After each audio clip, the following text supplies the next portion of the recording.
Welcome back to the CSP Elite Baseball Development Podcast. I'm your host, Eric Cressey, and this is episode 208.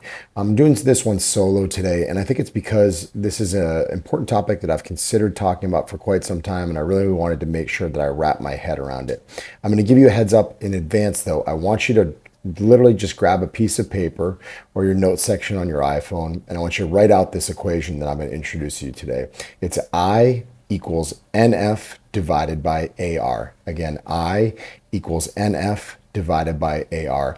This is the law of repetitive motion. I was introduced to it about 20 years ago, I'd say, and it's really governed a lot of the things that I do in my daily practice with both healthy and injured athletes.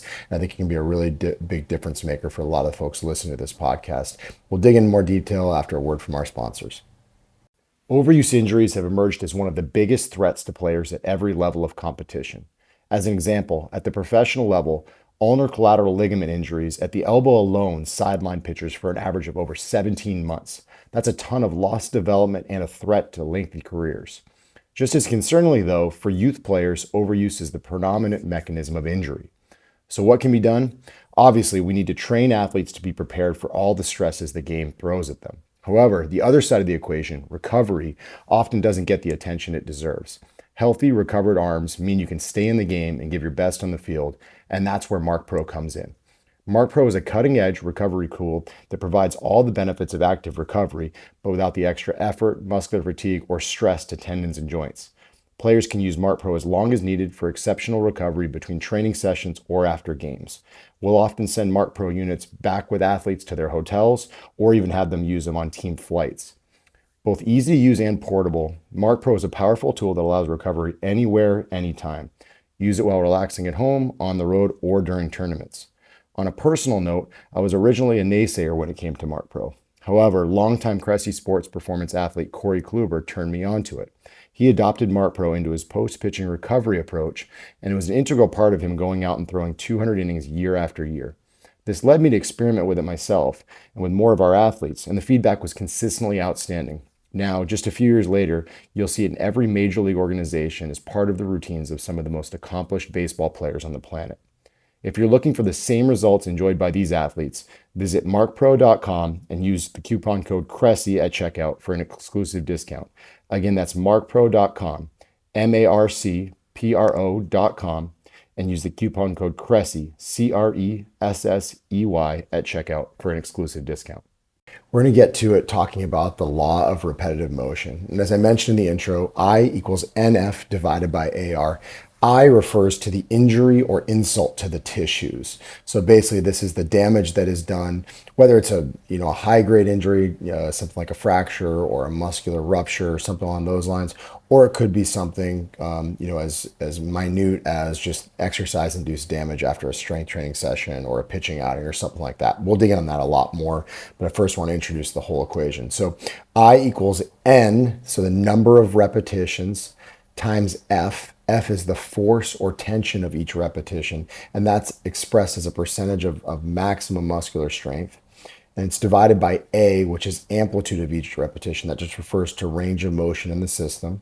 And then R, relaxation time or rest between repetitions. So that's a lack of direct pressure on a tissue. So just remember, injury or insult can be both acute and chronic. Acute would be a high load exceeds a tissue's capacity for loading. So that might be a rupture, it might be a fracture, versus chronic. Chronic loads eventually build to the point where a tissue can't handle it any longer. So that might be a tendinopathy. It could be one of those ulnar collateral ligaments that's just overstretched and not doing its job, or a lateral ankle sprain candidate that just keeps rolling over and over again because the ligaments have gotten so loose. It could also be osteophyte formation. Someone has moved so poorly for so long that they just start laying down bone to try to create some semblance of stability in a joint. So, we always want to work directly on the insult to the tissue where appropriate, right? So there's different ways this can happen. So acutely, You could use Mark Pro, right? Something I'm a big fan of. They're a super supportive sponsor of our podcast. And one of the reasons is it works. It leverages blood flow and the lymphatic system to optimize tissue regeneration. We see athletes that use this post surgery. We see athletes that, have an intense training session and then just pop it on and fall asleep with it on at a low setting. We may see athletes that, have a more of a chronic issue that might, wear it every night while they're watching TV. But we realize that these are ways that we can optimize recovery to the tissues that actually have that injury or insult on them. We also have various tissue-specific interventions that can help as well. There are a variety of manual therapy approaches that can create a more favorable environment for healing. I actually just read an article that was published in the last couple of weeks on the benefits of cupping for restoring performance between bouts of training. It was true for both preseason and in-season, as compared to a sham treatment. I'd also considered high-quality nutrition, hydration, and sleep, things that work magic on the injury side of the equation. So that's the stuff that's a little bit more acute, but more chronically, we are in an era of more and more biologics, right? These may include stem cells, platelet-rich plasma injections. We're also seeing more viscosupplementation, hyaluronic acid injections, into elbows and into knees and the joints of, aging athletes to effectively give them a little buffer to protect against their injuries, right? So we're kind of floating the joints. And then finally, you have surgical interventions or, immobilizations to allow for injury healing. My own 10-year-old daughter just fractured her distal humerus, and so she had a surgery. They put 4 pins in her arm, and, then she was immobilized for a period of 5 weeks while things healed up. We also see kids that have fractures that, basically don't require surgical intervention, but they do kind of brace it in the short term. And these things are working directly on the eye aspect of the equation. They'll let the body's natural healing capacity do its thing. Now, moving to the right side of the equation, we start with N, which stands for the number of repetitions. This could be the number of squats you do in the weight room, the number of pitches you throw on a mound, the number of swings a hitter may take, or for a catcher, how long that individual is stuck in deep knee flexion in the catching position. I often say that the best posture is the one that's constantly changing. And the N of the equation is one reason why. It's minimized when you are exposed to a number of different patterns. And I think this is also why athletes should play multiple sports in their youth. But I've already covered that at length in a previous podcast that I definitely encourage you to check out. But the number of repetitions, if we look at the top of this equation, is multiplied by the force of each repetition. So this is likely the most confusing part of the equation. So when we hear NF divided by AR, the F, we want it to be smaller in order to have less and less injury to the tissue, right? So it's confusing because force is represented as a percentage of one's maximal force production. So this is why a 40-mile-per-hour throw might not hurt an elbow as much as a 95-mile-per-hour fastball would, and why walking might feel okay for some people, but sprinting won't if they're dealing with a chronic Achilles tendinopathy. So load and velocity heavily impact this factor, and it's a good reminder of the benefits of things like isometrics. Definitely check out the recent podcast we did with Keith Barr, where the slower speed of movement or non-movement in the case of an isometric allows us to really target the weak portions of the tendon through that stress shielding phenomena. And also blood flow restricted training is something that, we can use with very little external load or speeds of movement that are really, really high, but we can still elicit kind of a biochemical response to get some favorable adaptations in the tissues. So you can elicit a training response with a lot of reps, but not much load. It's also why I think we've seen a surge in popularity of various treadmills that allow runners to run at a fraction of their body weight. They can get their reps in to enhance, various musculoskeletal, cardiovascular adaptations, but with fewer lower forces, I should say. So, this is also a good time to honestly note why strength is so important. I remember a while back we had Dr. Duncan French from the UFC on the podcast, and he said, weak things break, strong things don't. So in any rehabilitation scenario, you're always working to redistribute stress over multiple joints. But don't forget to strengthen the tissue that was injured in the first place. The weaker you are, the higher the percentage of maximal strength you'll use to accomplish a task. And I think this is where we see a lot of injury recurrences. We see people that become asymptomatic, and maybe they work to distribute stress to adjacent joints, but they don't actually make the affected tissue strong again.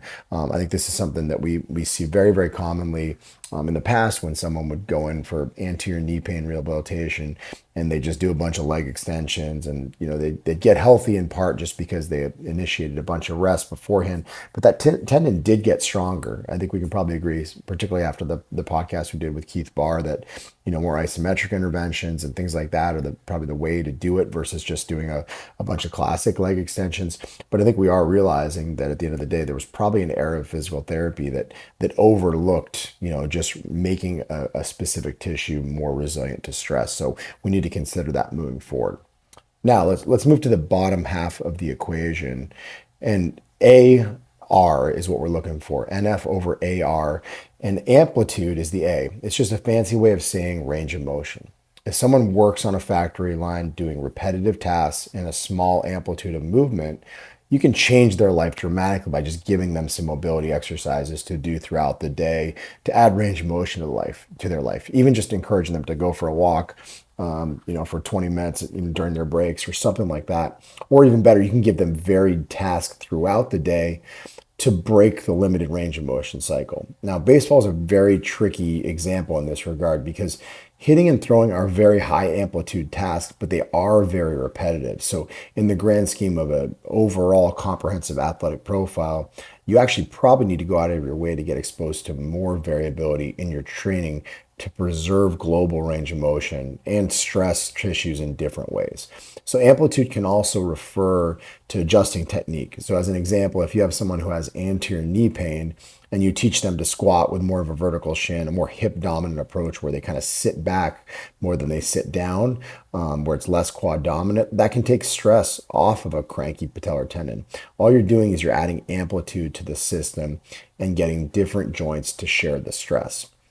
So taking it a step further, R, which works hand in hand with amplitude on the bottom of the equation to basically reduce insult to the tissue, it's rest. It's pretty self-explanatory. Think about it this way. If a pitcher throws 75 pitches in an inning, he's probably going to get hurt. There's not much rest there. However, if he throws 15 pitch innings to get to that 75 pitch mark, and there's breaks in between each one of those 15 pitch innings, he's got a much higher chance of staying healthy. So there's more rest in there. We're making the denominator bigger in that equation. So this is an acute example, but there are chronic ones too. Many pitchers get into trouble because their low intensity days become medium intensity. Their medium intensity days become high intensity. When rest shifts to work, problems can arise. And I often say you can't take a fitness solution to a fatigue problem. And when you do, you make this denominator smaller, and that magnifies the insult to the tissues. You see this a lot in baseball nowadays where pitchers are really trying to wrestle with, do I continue to keep my arm moving at the end of the season? Do I take rest and actually recover? It's a very hard thing for young pitchers to appreciate, is that just because you're moving the arm really lightly, you're flipping the ball at 60 feet, or you're just throwing the football just a little bit, doesn't mean you're putting yourselves in tons of stress, I should say. But there are athletes who really can't do that responsibly. They have really, really quick arms. Everything comes out 100 miles an hour. So they struggle to actually get rest early in the offseason. And I am seeing a generation of pitchers now that are throwing live too much in December and pushing the envelope really, really hard when they should be doing a gradual build to prepare for the season. So I think one of the biggest mistakes in pro ball that we're seeing right now, and certainly at all levels of baseball, is there isn't adequate rest for people. Active rest is totally fine, but they do need breaks from high level competition. So now that we've discussed these 5 key factors in the equation, I do think it's important to recognize that none of these things happen in isolation. So as an example, in the previous cupping treatment I mentioned from that study that just came out, if you throw a cup on somebody and either you leave it there and let it chill, or you drag it around a little bit, you're likely impacting the injured tissue. So you're working on the eye in the equation, but you're also going to be improving amplitude. Likewise, if you get a good night's sleep, it's certainly working on the injury side of things. You're healing damaged tissues, and you're also implementing rest. You can't work out while you're asleep, so you're impacting multiple things in that equation. And so at the end of the day, I always come back to comprehensive training programs and rehabilitation plans. They consider all 5 factors. So again, I'd encourage you to jot these 5 just letters down, put the equation in front of you. Anytime you're dealing with an athlete that may be working through, an injury, or you have a scenario where you're trying to prevent an injury from happening in the first place, you'll never go wrong just considering all the factors that impact that equation. Thanks for listening, and we'll see you next week.